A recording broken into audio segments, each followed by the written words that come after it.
Did you know a single piece of paper could destroy a 40-year-old family secret? I'm holding that paper right now, and it's not a will or a divorce filing. It's an old, yellowed receipt.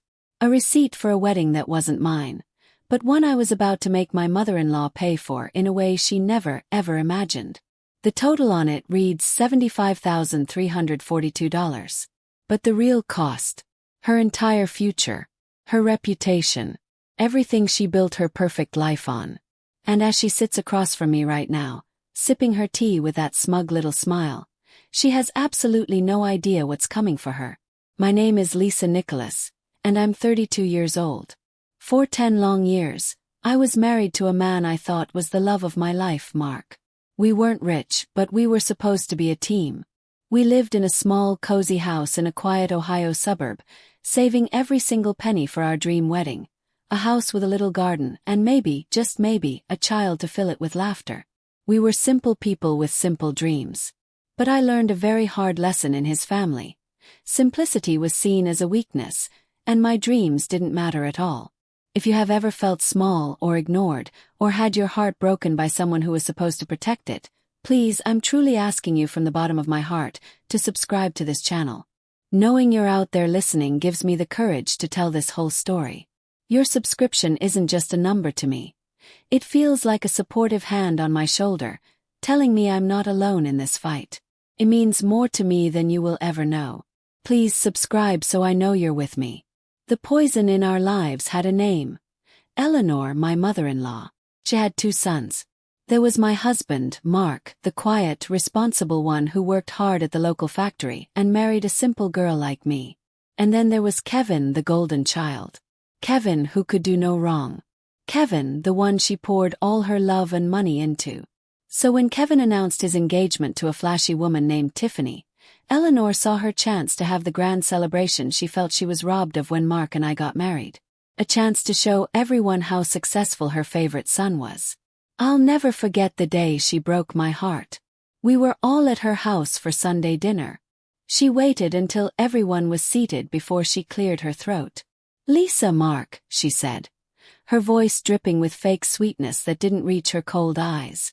"With Kevin and Tiffany's big day coming up, it's going to be quite an expensive affair. We want to give them the wedding they truly deserve." She paused, looking right at me. "So for you two, we were thinking something smaller. More intimate. You guys are more low-key anyway, right?" The words felt like a punch to the gut. My dream wedding, the one I had a scrapbook for since I was a little girl, was just brushed aside like it was nothing. I looked at Mark, my eyes pleading with him to say something, to defend us, to defend me. But he just stared at his plate and nodded slowly. "Whatever you think is best, Mom," he mumbled. That was the moment I felt the first real crack in my heart. We ended up at the courthouse with 2 friends as witnesses. I wore a simple white dress I bought on sale for $99. It was the loneliest, most humiliating day of my life. 2 months later, Kevin and Tiffany had their fairy tale wedding. A massive, historic church filled with flowers. A ballroom reception at the most expensive hotel in the city. A 5-tier cake that probably cost more than our car. Eleanor paraded around in a fancy dress, telling everyone how she used a little bit of her retirement savings to give her special boy the day he deserved. She was the hero of the story. And I was the little footnote, the quiet daughter-in-law with the sad little courthouse wedding. The unfairness of it all ate away at me for years. Then last year, Mark's father passed away from a sudden heart attack. While we were cleaning out his old home office, a place nobody had really touched in years, I found a small, locked metal box tucked away in the back of his closet. Mark didn't even know it was there. I found the key in a dusty old mug on his desk. My heart pounded as I opened it, not knowing what I'd find. Inside was a thick folder of old financial documents. And that's when I found it. The paper that would change everything. The proof. Before I tell you what was on that paper, a secret that's about to change my entire life, please, can you do something for me? Just take 1 second and type where you're watching from in the comments below. I truly believe that when good people connect from all over the world, it creates a wave of positive energy. My prayer for you is that as you type your city, An unexpected blessing of peace and happiness finds its way to you and your beautiful family this week. Let's fill this space with light from all over the globe. The paper wasn't just a receipt for Kevin's wedding. It was a loan agreement. But it wasn't a loan from a bank. It was a private loan Eleanor had taken out against a life insurance policy. A policy that was meant to protect someone's future. My hands were shaking so hard I could barely read the name of the policyholder. It was Mark's grandfather. He had set it up decades ago for his grandsons. But the sole beneficiary, the person whose entire inheritance was stolen to fund a one-day party, wasn't Kevin. It was my husband. It was Mark. Eleanor had stolen Mark's money to pay for his brother's wedding, all while telling us we deserved less. And then I saw it. A little handwritten note at the bottom, a secret even bigger than the money, a lie that would not just destroy her, but would completely unravel the identity of her perfect golden child forever. My fingers traced the faded signature of Mark's grandfather, a man I'd only known through old pictures. He looked kind, and he had wanted to give his grandson, my husband, a good start in life. He had left Mark almost $80,000. Money we never knew existed. Money that Eleanor had quietly stolen, signed away, and used to throw a party for her favorite son. The betrayal was a physical pain, a hot fire spreading through my chest.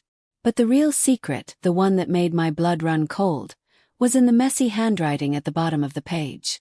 It was a single terrifying sentence. I sat there on the floor of that dusty office, the smell of old books and forgotten memories filling the air. My mind raced back 10 years to that horrible Sunday dinner. I could see it all so clearly. Eleanor's perfectly set dining table, the heavy silverware, the smell of her famous roast chicken. She had this way of smiling that never quite reached her eyes. It was a smile she used when she was about to say something that would hurt you, but she wanted to pretend she was being helpful. She was a master of making cruelty sound like kindness. "It's just practical, dear," she had said, looking directly at me while completely ignoring her son Mark. "Mark's job is stable but not flashy. And you, Lisa, you're a sensible girl. You don't need all that fuss." Every word was a tiny little pinprick, telling me I wasn't good enough. I wasn't special enough for a big white dress and a beautiful cake. I was a sensible girl who deserved a sensible wedding, which in her language meant a cheap, forgettable one. And all this time, she was sitting on a mountain of money that belonged to us. Have you ever had someone make you feel like your dreams were silly or unimportant? It's a feeling that leaves a scar on your heart. You begin to question yourself, to wonder if maybe they're right. I've lived with that scar for 10 years. As I tell you what happened next, I want you to ask yourself, what would you have done? Would you have screamed? Would you have cried? Or would you have started planning, the way I did, turning every tear into a stone to build your castle of revenge? Think about it and let that fire build inside you too. I looked at Mark, praying he would stand up for us. I saw the conflict in his eyes. He loved me, I knew he did. But he was also terrified of his mother. He had spent his whole life living in his brother's shadow, trying to earn a single drop of the praise Eleanor showered on Kevin. So he did what he always did. He gave in. "It makes sense, Mom," he said, his voice barely a whisper. His surrender broke me more than her cruelty ever could. He chose her comfort over my heart. And that's a choice a marriage can't easily survive. Back in the present, I folded the loan document carefully. The handwritten note at the bottom was from Eleanor's own pen. I had seen her writing on 100 birthday cards and Christmas letters. It read, "This is the only way to protect the family and make things right for Kevin, my real son." My real son. What did that even mean?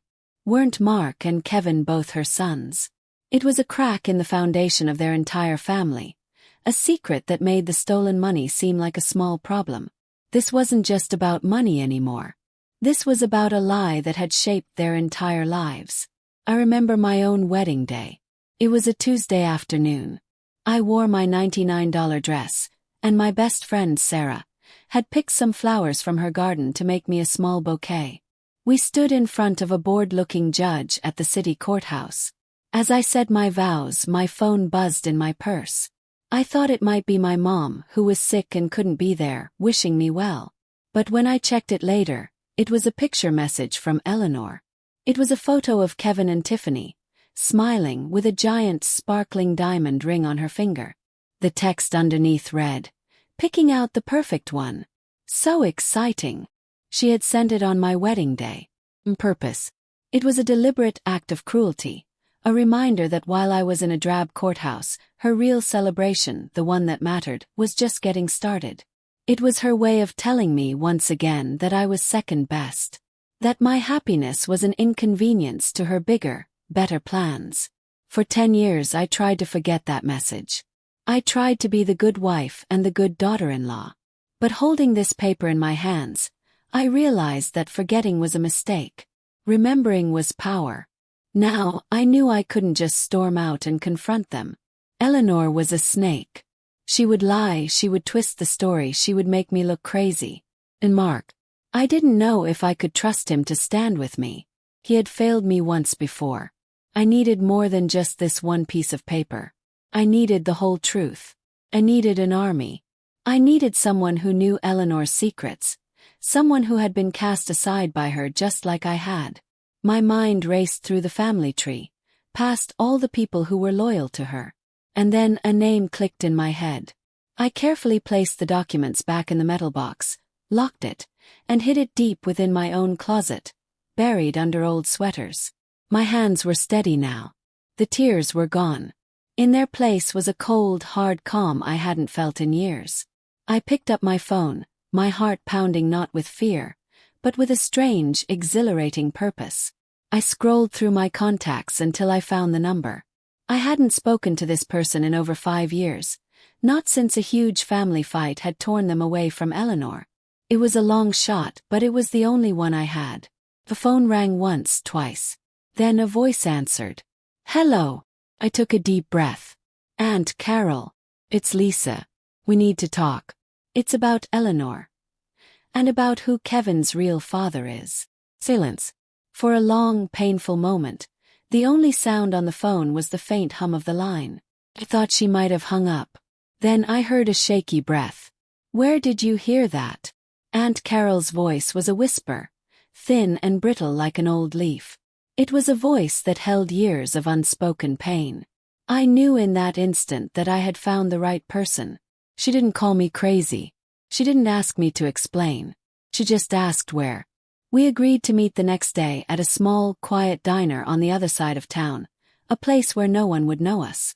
Driving there, my hands were slick with sweat on the steering wheel. I remembered Aunt Carol from when I first started dating Mark. She was his father's sister, a woman with a loud, happy laugh who always gave the best hugs. Then one Christmas she just wasn't there. When I asked what happened, Eleanor had waved her hand dismissively. "Oh, Carol is just very dramatic," she'd said. "We had a little disagreement. She'll get over it." She never did. Eleanor had cut her out of the family as easily as you'd snip a dead flower off a branch. Now I knew their disagreement was probably a secret Carol got too close to. The diner smelled of coffee and fried bacon. I slid into a booth in the back corner. A few minutes later, Carol walked in. The years had not been as kind to her as they had been to Eleanor. Her hair was mostly gray, and there were deep lines of worry etched around her eyes and mouth. She looked tired, like she had been carrying a heavy weight for a very long time. She saw me and gave a weak, watery smile, sliding into the seat across from me. For a moment we just sat there, two women from the same family who had been living in different worlds. I didn't waste any time. I told her everything. I told her about the courthouse, and the way Eleanor and Mark made me feel so small. I told her about Kevin's giant, fancy wedding that we were expected to celebrate with happy faces. As I spoke, I saw a flicker of understanding in her eyes. She reached across the table and patted my hand. "That woman," she said, shaking her head slowly. "She builds her own happiness on top of other people's sorrow. She always has." It was the first time anyone in Mark's family had ever made me feel seen. Then I pulled a folded piece of paper from my purse. It was a copy of the loan agreement. I slid it across the table and watched her eyes scan the page. When she saw the amount of money and the signature, a flash of anger crossed her face, but not surprise. "Stealing from her own son to feed her pride," she muttered, her voice filled with disgust. "That sounds exactly like something she would do. Your father-in-law, my brother, he was a good man, but he was blind when it came to her. He let her get away with everything." "It gets worse," I said, my voice barely a whisper. I pointed my finger to the messy handwriting at the very bottom of the page. "Read this." Carol leaned in, her brow furrowed in concentration. She read the words aloud, her voice trembling slightly. "To make things right for Kevin, my real son." She looked up at me, her face pale. The color had drained from her cheeks. "Oh, Lisa," she breathed. "You found it. After all these years. You found the proof." My heart started pounding in my chest. "Proof of what?" She took a deep, shaky breath. "My brother, your father-in-law. He always knew," she said. Deep down, he knew Kevin wasn't his. There were whispers. Things didn't add up. The timing of her pregnancy was strange. He loved that boy, but there was always a distance, a question mark in his eyes whenever he looked at him. She told me that Eleanor had gone on a long business trip by herself 9 months before Kevin was born. When she came back, she was a different person. Happier but also fiercely secretive. This secret was the reason Eleanor had a hold over him. I leaned forward, my hands gripping the edge of the table. "Why did she cut you off, Carol? What did you do?" Carol looked away, staring out the window at the passing cars. "I asked her about that trip," she said quietly. "I had heard a rumor from a friend that she wasn't on a business trip at all, that she was staying at a fancy resort. I just asked her about it and she exploded. The things she said to me. She told me I was jealous and crazy. She turned the whole family against me overnight, including my own brother. All because I got too close to the truth. Finally understood. Eleanor didn't just push people away. She erased them. But before she erased Carol, Carol had learned something. "I don't know who the man is, Lisa," she said, looking me straight in the eyes. "But I know someone who might." Eleanor had a best friend back then, a woman named Brenda. They were inseparable. But they had a huge fight about 10 years ago, right around the time you and Mark got married, and they haven't spoken since. If anyone knows Eleanor's secrets from that time, it's Brenda. New path. New name. New hope. As I got ready to leave, my mind racing with plans to find this Brenda, Carol grabbed my wrist. Her grip was surprisingly strong, and her eyes were wide with a fear I hadn't seen before. "Lisa, you need to be so careful," she whispered urgently. "This isn't just about a hidden romance." One night years ago, Eleanor had too much wine at a family party. She was crying about something and she told me. She told me that Kevin's real father was a dangerous man. Powerful man. She said if my brother ever found out the real truth, it wouldn't just end their marriage.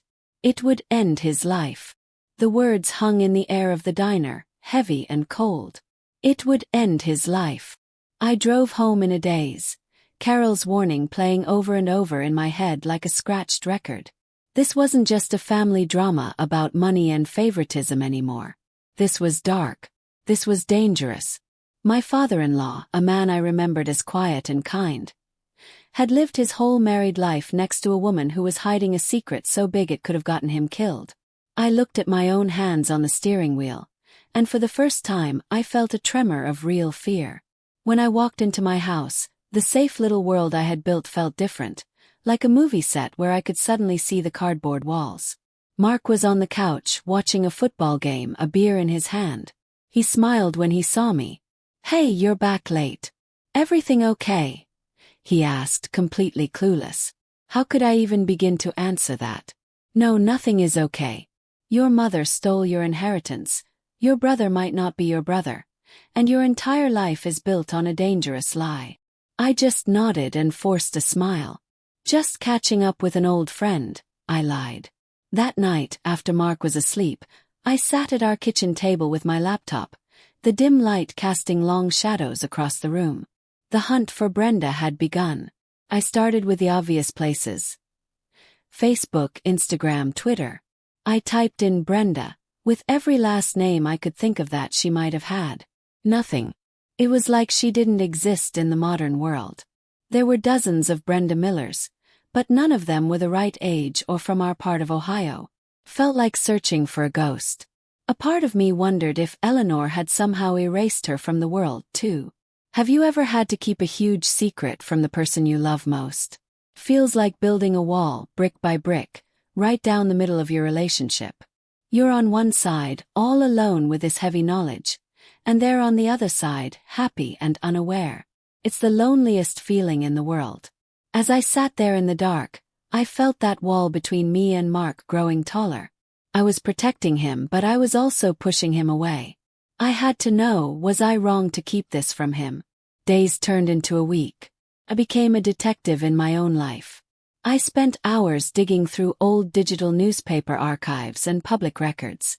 I searched for Brenda's name connected to Eleanor's, hoping to find a clue in an old society column or a charity event photo. Nothing. It was a dead end everywhere I looked. I started to feel hopeless, like I was chasing a shadow. Maybe Carol was wrong. Maybe Brenda had just moved away and wanted to be left alone. Maybe I should just give up and walk away from this whole toxic family. Then I had an idea. Carol said Brenda's fight with Eleanor happened about 10 years ago, right around when we got married. I remembered Brenda had a daughter who was a few years older than us. What if her daughter got married around that time? Changed my search. Instead of looking for Brenda, I started looking for wedding announcements from that year, from our local area, for anyone with the last name Miller. I scrolled through hundreds of happy, smiling couples. And then I saw it. An announcement for the wedding of Jessica Miller to David Chen. And there, listed as the mother of the bride, was Brenda Miller. My heart leaped into my throat. This was it. The announcement didn't list Brenda's address, but it listed her husband's name, Robert Miller. It was a common name, but it was a fresh lead. Using that new information, I jumped onto a public records website. I typed in Robert and Brenda Miller, and a list of possible addresses popped up. One of them was just 3 towns over, about a 40-minute drive away. I felt a surge of adrenaline mixed with pure terror. I had found her. Now I just had to face her. The next morning, I told Mark I was going to visit my cousin. The lie tasted like poison in my mouth, but it was a necessary one. I drove through the quiet suburban streets, my stomach twisting into knots. What if she slammed the door in my face? What if she was still loyal to Eleanor and told her I was digging into her past? What if she confirmed my worst fears, that Kevin's father was a man who could hurt my family? Every possibility felt like a disaster waiting to happen. The house was a simple 1-story home with a neat little garden out front. It looked peaceful, normal. I took a deep breath, walked up the concrete path and rang the doorbell. My whole body was trembling. I could hear my own heartbeat in my ears. After a moment the door opened. A young woman, probably around my age, stood there. She looked at me with cautious eyes. "Can I help you?" she asked. It was Jessica, the daughter from the wedding announcement. "Hi," I said, my voice shaky. "I'm so sorry to bother you. I'm looking for Brenda Miller. I'm an old, family friend." Jessica's friendly expression immediately vanished. Her face became a hard, protective mask. A look of deep sadness and anger flashed in her eyes. She sighed, a long, tired sound, as if she'd had this conversation before. "You're looking for my mother," she said, her voice flat and cold. "Well, you're about 5 years too late." She started to close the door, but I put my hand out to stop her. "Please," I begged. "It's important." Jessica looked at me. Her eyes filled with a pity that scared me more than anything. "My mother is in a full-time care facility," she said slowly, each word a heavy stone. "She has severe Alzheimer's disease. She wouldn't know you. Most days, she doesn't even know me." The words, "she has Alzheimer's," hit me harder than a physical slap. The door started to close, and with it, My only hope of finding the truth was being shut away forever. I saw my entire plan crumbling into dust. The revenge, the justice for Mark, all of it turning to smoke. It was over. Eleanor had won again. Her secret safe and buried in the fog of a sick woman's mind. For a split second, I felt nothing but a cold, empty despair. The brick wall I had just hit was too high to climb. But then, a spark of anger cut through the fog. I couldn't give up. Not now. Please, I said, my voice cracking as I held the door with my hand. Please don't close it. I looked into Jessica's tired, sad eyes. Your mother isn't the only person Eleanor hurt. She did something to my family. To my husband. She builds her world by breaking other people's. And I just need to understand why. I'm not here to hurt your mother. I'm here because of Eleanor. The name hung in the air between us, a shared poison. Jessica paused, her hand frozen on the door. She saw the desperation in my eyes, and I think for the first time she didn't see a stranger, but a reflection of her own family's pain. She sighed, a sound heavy with years of frustration, and the hardness in her face softened just a little. The fight they had. It destroyed my mom, she said quietly, finally opening the door wider. It was like a light went out inside her. After that she just faded. The doctors said the stress didn't cause her illness, but it made everything happen so much faster. She led me into a small, quiet living room that felt frozen in time. Framed photos of a smiling, vibrant Brenda were on every surface, a painful reminder of the woman she used to be. Eleanor was her best friend since they were kids, Jessica continued, her voice thick with emotion. And then one day she was just gone. Eleanor cut her out of her life like she never existed. My mom never even understood what she did wrong. It broke her heart.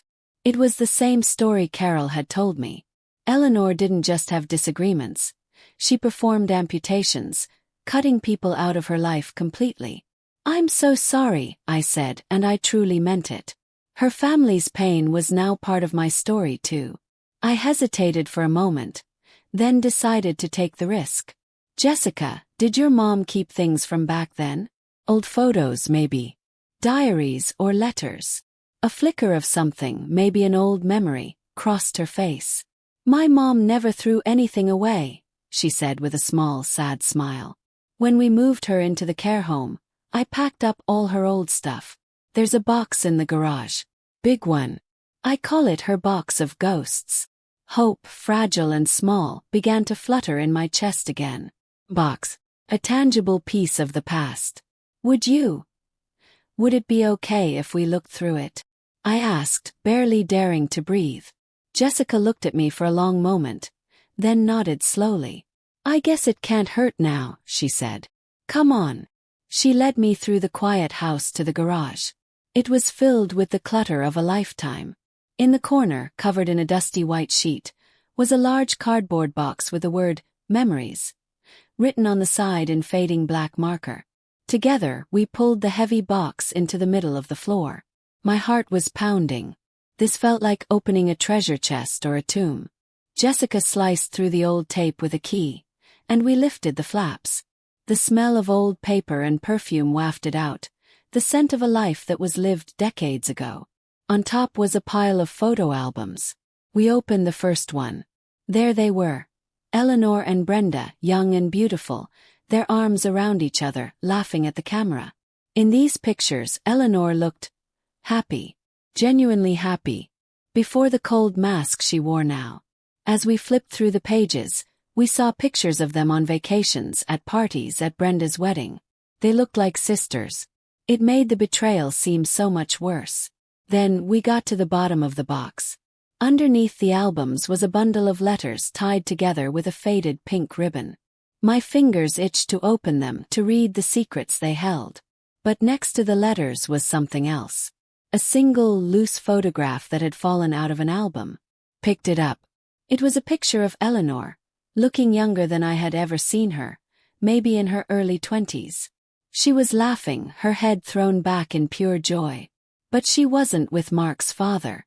She was standing on the deck of a beautiful wooden lodge, and her arms were wrapped around a man I had never seen before. He was handsome, with dark hair and a confident, almost dangerous smile. He looked rich and powerful, and he was looking at her like she was the only person in the world. My eyes darted from their happy faces to the background of the photo. Carved into a large wooden sign above the main door of the lodge was a name, a place I had never heard of, but a name I knew in my gut would change everything. It was the key. It was the beginning of the end for Eleanor's perfect world. The sign was old and rustic, the letters beautifully carved into the dark wood. It read, in elegant, swirling letters, "The Whispering Pines Lodge." The photograph felt heavy in my hand, heavier than a simple piece of paper. It was a picture of a ghost. "The Whispering Pines Lodge," I read the name out loud, and the words seemed to suck the air out of the garage. Jessica leaned closer, her eyes wide as she stared at the man with the dangerous smile. She shook her head. "I've never seen him before in my life," she whispered. "My mom and Eleanor told each other everything. How could she have kept someone like him a secret? This wasn't just a hidden boyfriend. This was a hidden life." We scrambled back inside to Jessica's laptop, the dusty photo album forgotten on the garage floor. My fingers flew across the keyboard as I typed the name of the lodge into the search bar. The results loaded instantly. The Whispering Pines Lodge wasn't just real. It was famous. It was an ultra-exclusive private resort tucked away in the mountains of North Carolina. A place where politicians, movie stars, and billionaires went to escape. A weekend there cost more than I made in 2 months. How did Eleanor, a secretary from Ohio, end up in a place like that? The answer I knew had to be in the box. We went back to the garage and carefully untied the faded pink ribbon from the bundle of letters. The paper was thin and delicate, and Eleanor's loopy, youthful handwriting filled every page. They were letters she had written to Brenda during that long business trip. As I read the first one, a chill went down my spine. It started with, "Brenda, this place is a dream, but I'm so lonely. R is wonderful to me, but he doesn't like it when I talk to my old friends. R, just an initial. Another secret. Have you ever felt like you were reading something you weren't supposed to see?" That's how I felt sitting on that garage floor. It was like I was looking directly into the heart of a young Eleanor, a girl I had never known. A girl who was just as lost and scared as I had been on my own wedding day. For just a moment, a tiny, confusing flicker of pity sparked in my heart for the woman who had caused me so much pain. Can you ever truly understand someone until you've read their secrets? We kept reading. The letters told a story. Eleanor had met R when he was in Ohio on business. He had swept her off her feet, promising her a life she could only dream of. He took her to the lodge, showering her with gifts and fancy dinners. But the dream quickly turned into a nightmare. In her letters, Eleanor wrote about his jealousy. She called the beautiful lodge a golden cage. She wrote, "He tells me he loves me more than anything, but sometimes when he gets angry, I see something in his eyes, Brenda. And it scares me." The last letter in the bundle was different. The handwriting was messy, rushed, and stained with what looked like tears. "Brenda, I have to get out of here," it read. "I made a terrible mistake, and now I'm trapped. He told me that I belong to him now. He said he would never let me go. But I have a plan. Have to come home. There's something else, something I haven't told you. Something I have to tell you in person." After that letter there were no more. It was like she had just stopped. This was the trip she came home pregnant from. I looked up at Jessica, whose face was pale. The story in these letters was terrifying. This mysterious R wasn't just a rich boyfriend. He was a monster. And he was Kevin's father. This was the secret Eleanor had been protecting for over 30 years. A secret she was willing to steal from one son to protect the other. My fear was now mixed with a strange, fierce determination. I wasn't just fighting for my own justice anymore. I was fighting for the truth that had been buried for decades. I knew what I had to do next. It was crazy. It was dangerous. But it was the only way. "I have to go there," I said, my voice steady. I have to go to that lodge. Jessica looked at me like I had lost my mind. Lisa, no, she pleaded. This man, he sounds dangerous. What if he's still there? What if he's still connected to that place? She was right to be scared. I was scared too. But the thought of Eleanor living her smug, perfect life built on this ugly, violent secret made me even more angry than I was afraid. I found the phone number for the Whispering Pines Lodge on their website. I needed to know if they kept old records. I needed a name. My hand was shaking as I dialed, my heart hammering against my ribs. I planned to pretend I was doing a family history project. I would be sweet and innocent. An older man with a polite, professional voice answered the phone. Whispering Pines, how may I help you? He said. I took a deep breath and gave him my fake story, asking about guest lists from 33 years ago. He was quiet for a moment. Ma'am, we don't give out guest information, especially not from that long ago, he said kindly. But I've worked here for 40 years. What was the name you were looking for? My mouth went dry. Eleanor, I said. Eleanor Vance. There was a sharp intake of breath on the other end of the line, followed by a dead, heavy silence that stretched for an eternity. When he finally spoke again, his polite tone was gone. His voice was a low, urgent whisper, like he was afraid someone would overhear. You should not be asking about that woman. Or the man she was with. Forget you ever called this number. Some things are meant to stay buried. And then he hung up. The phone clicked, and the silence it left behind was louder than a scream. For a full minute, I just stood in Jessica's living room, the receiver still pressed to my ear, listening to the dead air. His words echoed in my mind. Some things are meant to stay buried. It wasn't advice. It was a threat. A cold, clear warning from a man who had guarded Eleanor's secret for 40 years. He didn't know who I was, but he knew what I was looking for, and he was telling me to stop. Any sensible person would have stopped right there. They would have gone home and tried to forget. But as I drove home, the fear slowly began to curdle into a hard, cold rage. Who was this man, R? Who could inspire this kind of fear and loyalty after more than 30 years? He had trapped a young woman, terrified her, and was very likely the father of her child. Then he just vanished from her life, leaving a trail of poison that had infected my family for decades. Eleanor had spent her whole life trying to bury this secret. I was going to spend my life digging it up, bone by painful bone. The threat didn't scare me away. It just proved that the treasure I was looking for was real. That night, the wall between me and Mark felt like it was a mile high. He found me sitting in the dark, just staring at the wall. He knelt in front of me, his face filled with a gentle concern that made me feel even more guilty. Lisa, what's going on with you? He asked, his voice soft. You seem a million miles away.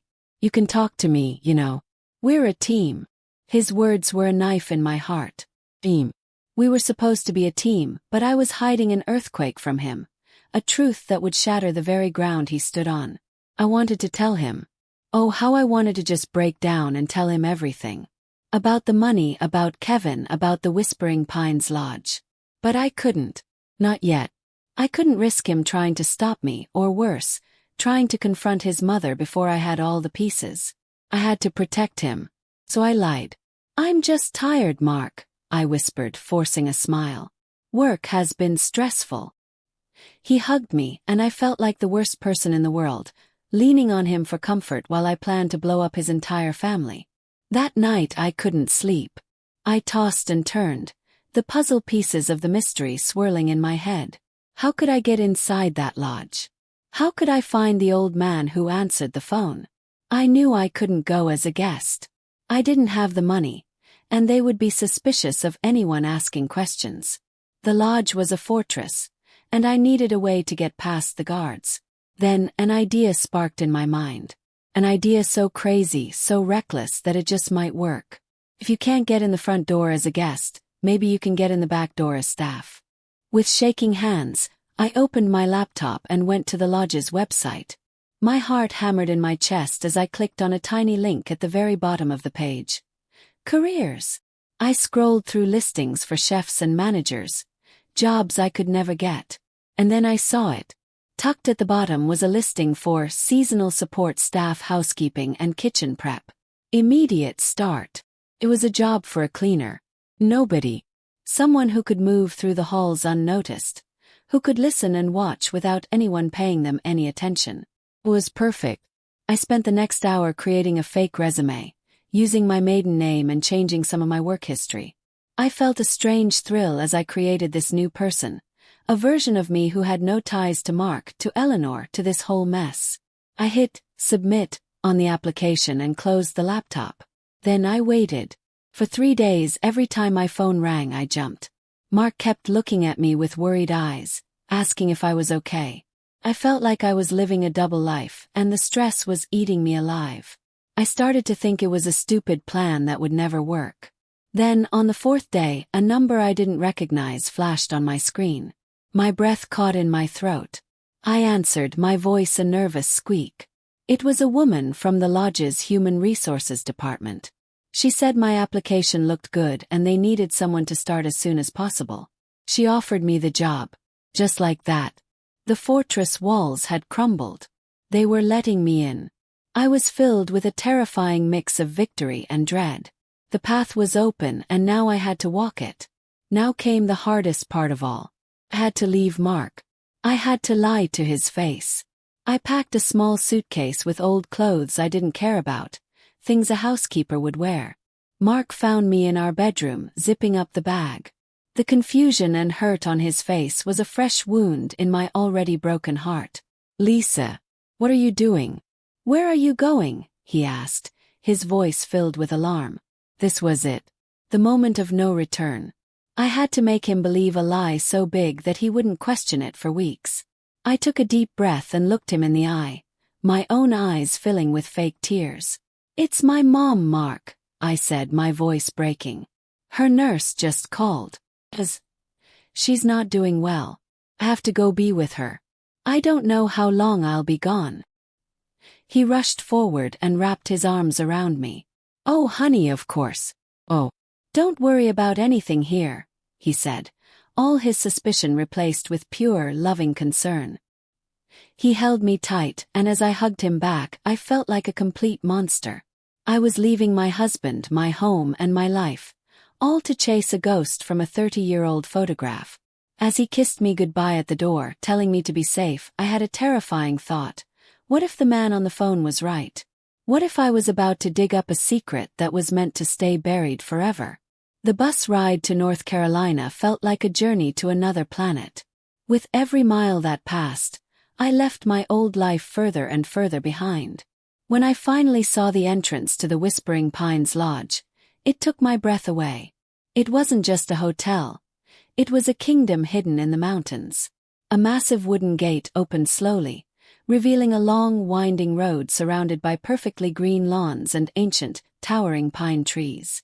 The air itself felt different here, clean, crisp, and heavy with a scent of money and secrets. I felt like a little mouse sneaking into a lion's den. My new uniform was a plain, gray dress that felt stiff and scratchy against my skin. It was designed to make me invisible, to help me blend into the background like a piece of furniture. A stern-faced woman named Doris, the head of housekeeping, gave me my orientation. Her eyes were like little chips of ice, and she looked at me not as a person, but as a pair of hands. Your job is to be silent, she said, her voice sharp and clear. You do not speak to the guests unless they speak to you first. You do not look them in the eye. You see nothing, you hear nothing, you say nothing. Is that understood? It was the perfect cover. I was officially a ghost, paid to walk the same halls where Eleanor's nightmare had begun 33 years ago. My first few days were a blur of cleaning products and endless hallways. I scrubbed floors so shiny you could see your reflection in them. I polished silver until it gleamed. I made beds with corners so perfect you could cut your finger on the crease. All the while, my eyes and ears were wide open. I listened to the quiet whispers of the other staff, trying to catch a clue, a name, anything that could lead me to the old man on the phone. The wealth in this place was staggering. I cleaned rooms that were bigger than my entire house, with bathrooms made of marble and gold. I saw watches left on nightstands that were worth more than my car. I saw the power and the privilege up close, and it made me think of Eleanor. Was this the world that had tempted her? The world that she had chosen over a simple life with a good man? For the first time, I felt a confusing mix of pity and disgust for her. She had been just a young girl, trapped in all this cold, lonely luxury. One afternoon, I was assigned to dust the main lobby. It was a vast, cathedral-like room with a giant stone fireplace and portraits on the walls. My heart was pounding as I moved from painting to painting, pretending to dust the ornate frames while I studied the faces. They were all stern-looking old men, probably the founders of the lodge. And then I saw him. At the very end of the hall, in a large golden frame, was a portrait of the man from the photograph. He was older now, with streaks of gray in his dark hair, but the eyes were the same, cold, confident, and dangerous. Underneath the portrait, a small brass plaque read, "Richard Sterling, founder." My blood ran cold. Richard Sterling. He wasn't just a guest. He owned this place. He had built this golden cage. I felt a wave of dizziness wash over me. I was working in his house, walking his halls, breathing his air. This was the man Eleanor had been so terrified of. The man who was Kevin's father. The dangerous man Aunt Carol had warned me about. Suddenly, this wasn't just a mission for justice anymore. This was a mission that could get me killed. I had to find the old man on the phone, the concierge who knew the secrets. I had to find him now. I started asking other housekeepers, the ones who had kind eyes, about the different staff members. I did it carefully, pretending I was just trying to learn everyone's name. "Who's that older gentleman who works at the main desk?" I asked a sweet woman named Maria while we were folding laundry. The one with the kind, deep voice. Maria's face lit up. "Oh, you must mean Mr. Abernathy," she said. "He's the head concierge. He's been here since the lodge first opened. He knows everything about this place. He's Mr. Sterling's most trusted man." Mr. Abernathy.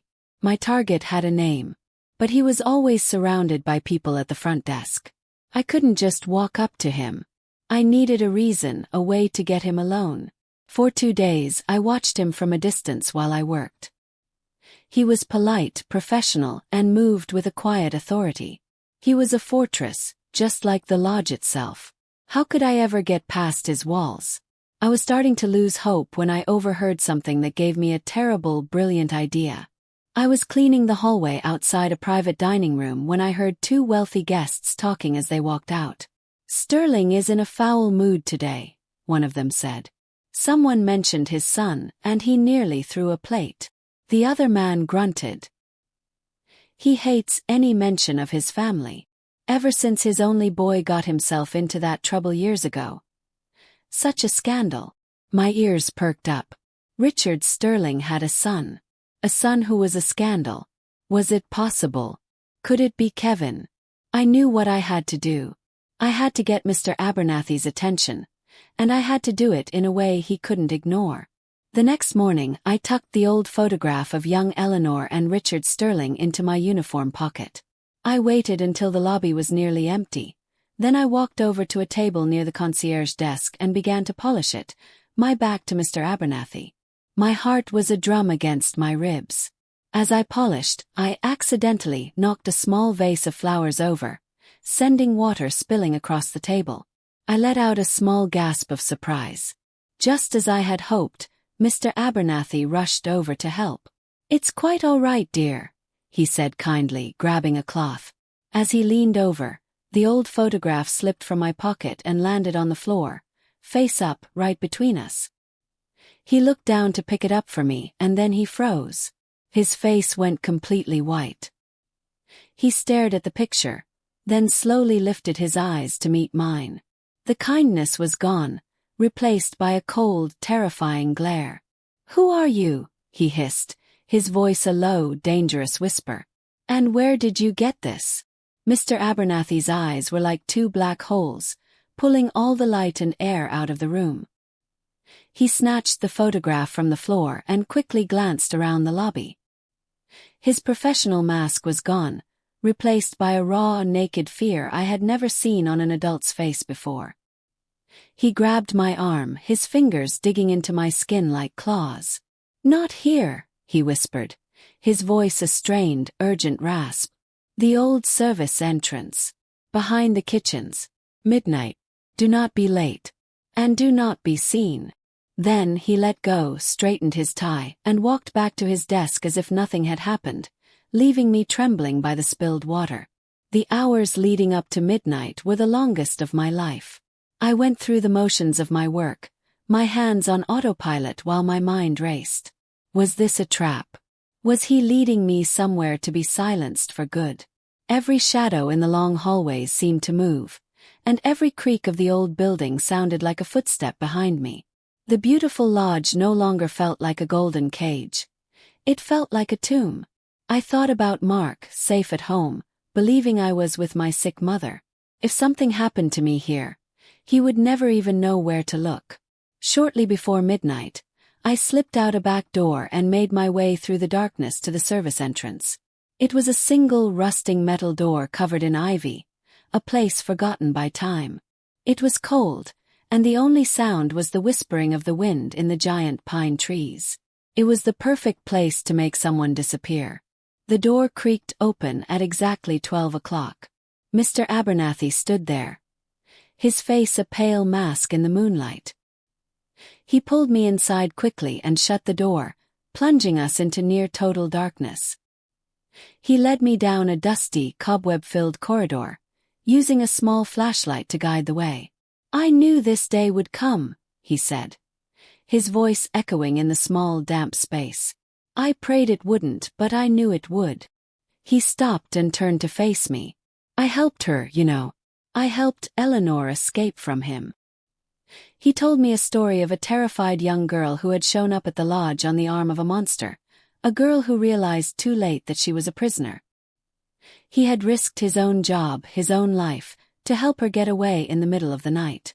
"Richard Sterling is a man who collects beautiful things," Mr. Abernathy said, his voice trembling. "And to him, Eleanor was just another thing to own. When she told him she was pregnant, he became enraged. He did not want a child. He wanted a plaything. The story I had imagined was wrong. Richard hadn't been a heartbroken lover. He had been a furious captor. Eleanor hadn't run away from a failed romance. She had run away to save her life and the life of her unborn baby. My revenge plan suddenly felt small and selfish in the face of her real terror. "So Kevin is his son," I stated, the words tasting like ash in my mouth. Mr. Abernathy nodded slowly. "Yes, but Richard Sterling does not know he has a son named Kevin. He believes the child was never born." My mind spun. This was the secret. The reason Eleanor had to hide. The reason she was so protective of Kevin, her real son. He was the living proof of the most dangerous mistake she had ever made. He was the one thing that could bring the monster back into her life. Then Mr. Abernathy's face grew even darker. "There is something else you must understand. The reason Mr. Sterling is so particular about family." He told me that about 15 years after Eleanor escaped, Richard Sterling finally did get married and had a son, an heir he named Richard Jr., but the boy was wild and reckless, a constant source of trouble and shame for his powerful father. The scandal the guests had mentioned. "Richard Jr. died about 10 years ago," Abernathy whispered. "A boating accident. At least, that's the official story." The implication hung in the damp air between us, heavy and unspoken. Richard Sterling was a man who erased his problems. His own son had become a problem, and then he had disappeared. A cold dread seeped into my bones. What would a man like that do if he found out he had another son, a secret son from a past he had tried to bury? He wouldn't see Kevin as a long-lost child. He would see him as a threat, loose end, a ghost who had come back to haunt him.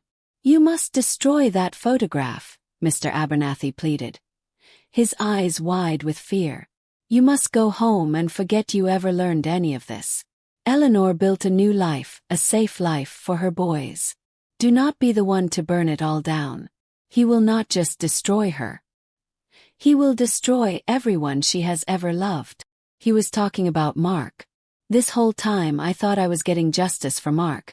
But what if I was actually leading a killer right to his doorstep? I stood there, frozen, torn between my desire for revenge and the horrifying truth of the danger I had uncovered. My little family drama seemed like child's play compared to this dark, violent secret.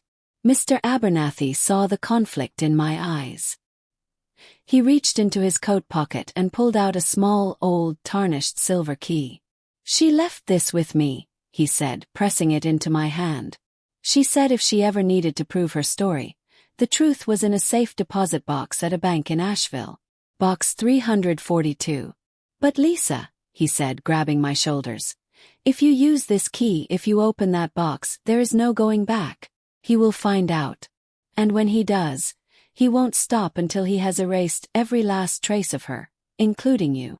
I held the small silver key in my hand the entire bus ride home. It felt both freezing cold and burning hot, a tiny piece of metal that held the power to either save a family or destroy it completely. Mr. Abernathy's warning played in my head, a dark and terrifying drumbeat. He will destroy everyone she has ever loved. I had come to this place looking for a simple, satisfying revenge. But the truth I found was not simple at all. It was a monster. And I realized, with a clarity that chilled me to my soul, that a monster is not a weapon you can control. If you let it out of its cage, it will devour everyone, including you. When I walked through my front door, Mark rushed to me and wrapped me in his arms. "I was so worried," he said, holding me so tight I could barely breathe. "How's your mom?" The lie felt like a stone in my throat. I couldn't do it anymore. I couldn't build our future on a foundation of secrets, not when I had seen what secrets could do. I looked into his worried, loving eyes, the eyes of the man I had almost broken, and I finally broke down. "My mom's fine," I sobbed. "I lied to you, Mark. I had to go, but it wasn't for my mom. We need to talk. And you need to be sitting down." We sat at our small kitchen table for hours. I told him everything. I started with the day his mother told us to have a smaller wedding. I told him about the receipt I found, the loan against his inheritance. I saw the flash of hurt and betrayal in his eyes, but I didn't stop. I told him about Aunt Carol and Brenda and the photograph. I told him about taking a job as a housekeeper, and about the Whispering Pines Lodge. I told him about Richard Sterling. And then, my voice barely a whisper, I told him that Kevin was not his full brother. I watched as my husband's entire world, everything he had ever known to be true, crumbled around him. He didn't speak for a long time. He just stared at his hands, his face pale with shock. I thought he would be angry at me for hiding it, for going behind his back. But when he finally looked up, his eyes were clear. He reached across the table and took my hand. "All my life," he said, his voice thick with a new understanding, "I thought there was something wrong with me. I thought I wasn't good enough for her. But it was never about me, was it? It was always about her fear." In that moment, the wall between us shattered into a million pieces. He saw it all. He finally chose me. He finally chose us. The next day, we drove to the bank in Asheville together. We were a team now, a real one. With trembling hands, I put the silver key into the lock of box 342. The metal door swung open, revealing a small, yellowed envelope. Inside there were only two things. The first was an original birth certificate for a baby boy named Kevin Vance. The space for the father's name was empty. The second was a letter, written in Eleanor's familiar handwriting, stained with tears. It was a letter to her baby boy, telling him how much she loved him, and why she had to lie to everyone forever to keep him safe from the monster who was his father. The final confrontation didn't happen with a scream, but with a quiet, deafening click. It was the sound of the safe deposit box being placed on Eleanor's polished coffee table. She was sitting in her favorite armchair, looking at us with her usual smug smile, ready to ask about our trip. But her smile vanished when she saw the box, And then the key. Mark and I sat on the couch across from her. A silent, united wall she could no longer break. I didn't say a word. I just opened the box and slid the birth certificate and the letter across the table. Her perfect mask didn't just crack. It shattered. All the pride, all the judgment, all the power she held over us evaporated, leaving behind a terrified old woman. "You are not going to destroy my family," she whispered, her voice shaking with a lifetime of fear. I looked her dead in the eye. "You already did that," I said, my voice cold and calm.